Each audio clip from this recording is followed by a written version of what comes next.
ఒక జడ్జి గారి ఇల్లు ఢిల్లీలో. ఆయన హైకోర్టు జడ్జి. ఆయన పేరు యశ్వంత్ వర్మ. ఆయన ఇంట్లో 500 కోట్ల రూపాయల నోట్లు దొరికాయి. ఎలా దొరికాయి? ఆ డబ్బు ఎవరిది, ఎవరిచ్చారు, ఏ ఏ తేదీల్లో ఇచ్చారు అన్న విషయాలు తెలుసుకోవాల్సిన అవసరం భారతదేశ ప్రజలకు అవసరం ఉంది. మరి అందరూ చెప్పుకుంటున్నారు, సుప్రీంకోర్టు అడ్వకేట్లు, రిటైర్డ్ జడ్జీలు కూడా చెప్పుకుంటున్నారు. ఈ 500 కోట్లు ఒక రిటైర్డ్ చీఫ్ జస్టిస్ ఆఫ్ ఇండియాదని చెప్పుకుంటా ఉన్నారు. ఎవరు ఆ retired chief justice of India? మరి ఎవరిచ్చారు ఈ డబ్బు? ఒక జడ్జి గారి ఇంట్లోకి ఒక వాటర్ బాటిల్ పోవాలంటే కూడా మరి కష్టం. ఒక వాటర్ బాటిల్ పోవాలన్నా కూడా పోలీస్ స్క్రీనింగ్ ఉంటుంది. అటువంటిది 500 కోట్ల రూపాయలు ఎలా పోయింది? దీనికి జవాబు చెప్పాల్సింది కేంద్ర ప్రభుత్వం.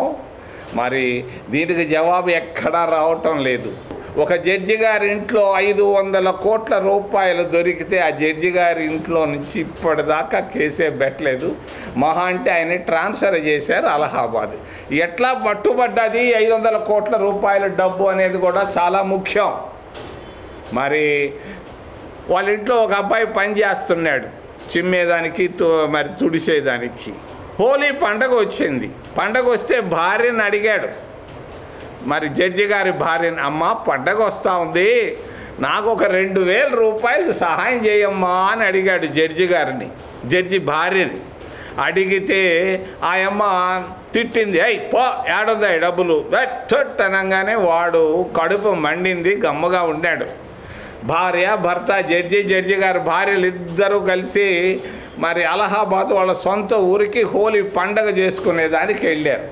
వెళితే వీడు కడుపు మండింది, కోపం వచ్చింది. మెల్లగా పోయి ఒక అగ్గిపెట్టె తీసుకున్నాడు, దాన్ని తెరిశాడు, నిప్పు పెట్టాడు. నిప్పు పెట్టేటప్పుడు ఆ పిల్లోడికి తెలియదు ఇంత పెద్ద సమస్య వస్తుందని.